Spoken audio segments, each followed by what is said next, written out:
Hello YouTube, Mr. Darby here. Been a long time no see, but I'm doing a buddy build with Monty Davis. Him and I are going to do, or we're going to build together the 1970 AMC Rebel machine by Johann.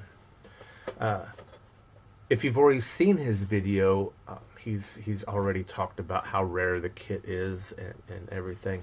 I was able to come up with these two kits through Jeff Elliott, who sourced them for me and gave me a good deal on them. And then I gave Monty a good deal on his. So, you know, now we both can build these two kits together. It's going to be exciting if you follow along, because him and I have two different ideas and thoughts on what we want to do. So they're going to be done totally different. It's not going to be the same exact build to where, oh, well, his looks like his. Our takes on this project is totally different, which will make this buddy build very exciting. So follow along to both of us.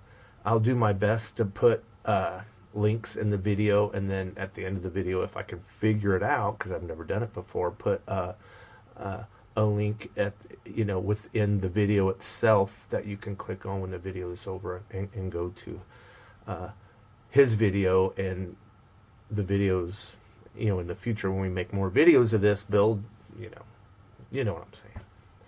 So he showed you the inside of his kit, and my kit is the same thing. It's an unbuilt kit. You know, the parts are loose because it's such an old kit. But yeah, this is the one that I have, pretty much the same.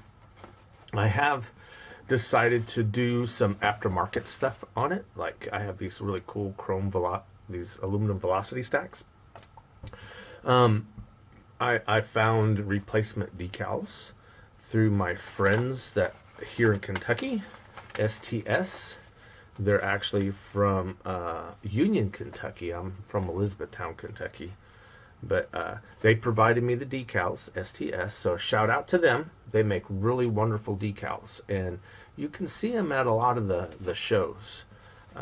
They you know, support them in what they do, because they do, or how can I put it? A lot of times they'll do specialized decals for people. And so these are the original decals that came with the kit. And they look good, but I don't know how well they would go onto the kit, because they are from 1970, because that's when this kit came out. So this is their version of the decals. And yeah, things are different, but you know, we will find out if they fit the same or not. But I think they will. You know, I don't plan on putting all the call outs and things on there. I want to make the car sorta more or less stock, like you would have found going down the street on any given day back in the 70s. A few issues with the kit, you know, I hate to bash kits and all that. Johann kits are really great for their bodies and the accuracy and how their bodies look. But as far as everything else, not so good. It's like they spend a lot of time on the body and no time on everything else. And I think that's because they would release these kits as promos before they release them out as buildable full detail kits. So the floor pan or the interior is a tub. It's an interior tub. It's all one piece, which is not fun for trying to detail. The dash is wrong. It's actually a dash from one of the earlier kits of an Ambassador. It's basically the right shape, but in the Ambassador, the instrument cluster is round in the Ambassador, and in the Rebel machine, it's flat. I don't know why AMC did that in real life, because for me, the round ones look more sporty, but I'll probably convert that dash to look more like a Rebel machine dash, just because I want people see it's a Rebel machine. And then also for me, the paint. You know, your normal gloss paint back in the day, well, you know, it might have been fun then, but I like my things to sparkle. So I plan on using metallic paints rather than just plain gloss colors so that everything pops out more. And I'll probably use some sort of metallic clear or a pearl clear to go over the decals so that even the striping on the decals shine, or glitter or sparkle or whatever you want. I just think it would make the car pop a little bit better. Another issue with the car is the motor. You know, it has a piece of plastic that kind of looks like a 390, and they say it's a 390, but the reality is the Rebel machine came with a 4-barrel intake in this, how can I put it, a Funkalicious air breather. And this kit comes with a dual carburetor setup that looks like something from Chrysler. And, you know, the cars weren't sold that way. Now, through AMC, you could buy speed parts and buy an intake like that with 2 carburetors. And after you've bought the car, you can replace your stuff. But they didn't come out that way. And I've only seen a couple of pictures, or I don't know, a handful of pictures during my searches on reference material, and none of them were in street cars. They were all in the drag versions.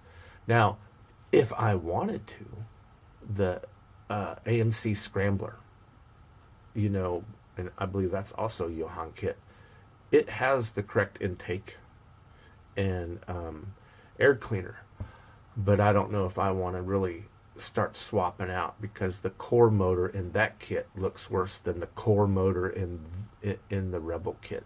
And you know, I don't know why that they just have 2 separate 390s that look so different. But anyway, who knows what they were thinking when they designed these kits. But I did look all over, and if any of you guys know of a 1/25th scale, I think that's what this kit is. Yeah, a 1/25th scale AMC 390 motor, you know, like a resin or something that doesn't have holes going through it for axles. You know, post a link to it down in the description, and I would look into it, because it would be nice to have a better motor. But so far, I do plan on just building the motor that came in the box with the 2 carburetors. I will replace the carburetors with carburetors that look more realistic, instead of little square chunks of plastic. And the valve covers are wrong too. So, you know, I have to figure out valve covers. Maybe I'll just go on, you know, come up with something that fits, that's, you know, a chrome or finned or something, like whoever bought the car put fancy valve covers on it. So, you know, those are the issues. The floor pan sucks. Everything's molded in. I think even the rear axle. Yeah, the axle is molded in. The drive shaft's molded in. The exhaust is molded in. If it wasn't for that, the floor pan actually looks pretty good. But, you know, if you want to detail it out, you got to cut all this stuff out, and it just ruins. You know, it takes forever to fix what you cut out.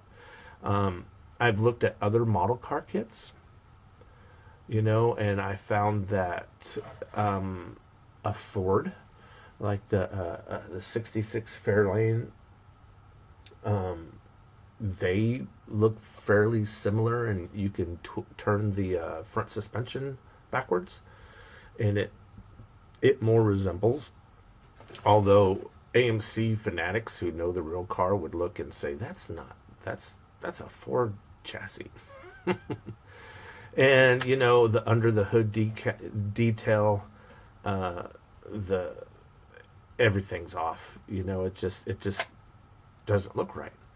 So, you know, do I want to spend all this extra time trying to detail the car out to make it detailed, or do I just want to use what came with it and try to detail that to look good. It would be a lot quicker to do it that way. Maybe. I don't know. But that's something to think about. Do I want to kit bash it and use mostly just the body and interior pieces? Because I would probably cut the interior up to try to make it, to where I could detail to make it look better. Or just go with the flow and use the parts in the box and just go with what's in the kit, because it does fit together quite nicely and very tightly.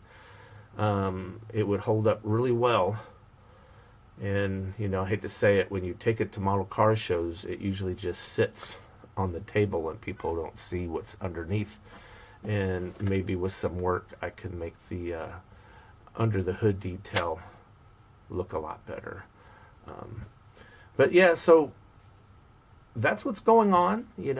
I hope to start either later on this evening, with getting everything together, or tomorrow.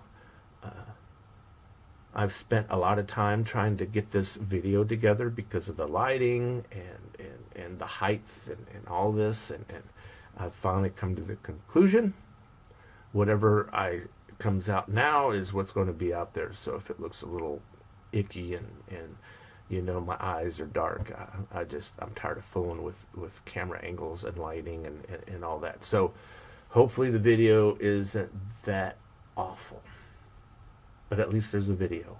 So again, stay tuned for more on this buddy build, with Monty Davis, and look out for his videos, because again, it's going to be really fun for everyone to watch our progress.